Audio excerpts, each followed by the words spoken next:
Hey guys, Richard Petrie here, and I'm coming to you from an apartment in New York, just south of Central Park. And I really want to talk to you throughout an ongoing series about the circle of love. So, what about the circle of love? Well, it should be pretty easy. You really just answer a question. You just get on the video and you answer a question, one a week, one a month, one a day. So I'm going to set the goal of answering one a day while I'm in New York for about the next 42 days. And we're going to see how we go. Now, I want to make it pretty ghetto because I don't want to intimidate you. I don't want to do anything that's so good that you think, oh man, I can't do that. You can certainly do a ghetto video like this where you're just holding the camera. The key point is it's relevant and it's good content. That's all. So let's have a look at day one, video content, relevant content, and let's get into it. Okay, so we've got Graham and Elaine here. It's been 2 days since the end of the summit. And Graham and Elaine were at the summit, and they caught up with us. We're staying in New York for a few extra days, so they came around bearing cupcakes to as a bribe, I think, to get a bit of extra info for their marketing and stuff like that. They're in the unfortunate position of having won some really good projects about 4 or 5, 6 months ago, maybe. So it inhibited their ability to do some marketing, which they would much rather have done. But they're now onto it now. So what was the biggest takeaway? We just had a bit of a chat, but what was your biggest insight and thoughts first, Elaine? I think my biggest insight was that we just need to get going, really. Right. And just get going and doing it. And the dream team seems to be the big, important part that we are missing right now. Right. Yeah, we don't have our funnels in place. Yeah. And without the funnels, you're not going to have enough leads, so you can stop worrying about 1 or 2 leads that you have and trying so hard to secure them. Yeah. You need many leads.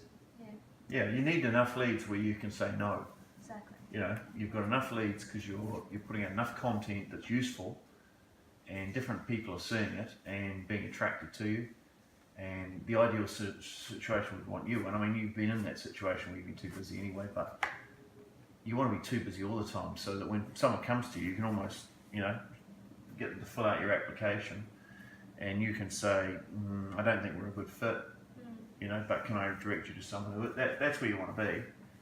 You know exactly the type of projects you want, and you've got enough people coming to you that you can pick and choose the people coming, not that you're desperate to, we've got to get this one, Elaine, we've got to get this one, we can't afford to. Yeah. What about our fees? Did we price our fees too high? Yeah. Oh no, what will she think?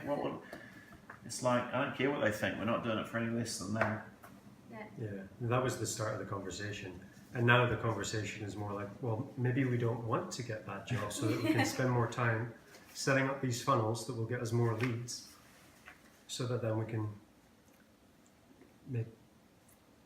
decide which ones we want to do.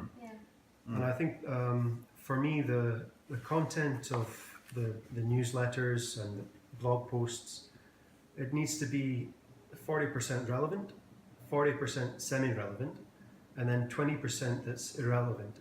And I think that part is going to be describing our personalities and why we would be good to work with, and things that are interesting, even if they're not about architecture. Yeah. Especially if they're not about, they're entertaining. Yeah. You need a little bit of entertainment factor in your communication. So you can't be all business, because if you're all business, you're a bit dry and preachy. But if you're kind of a bit more broader, then it's a chance for you to reveal your personalities and that you're more than just an architect. You're a person who chases ducks off the lawn and geese away and chops the wood, and that's more interesting. People want to see who you are, particularly if they're sort of following you consistently. They've got your original content. So you live a pretty interesting life up in Nova Scotia, and the type of work you do. So that's good.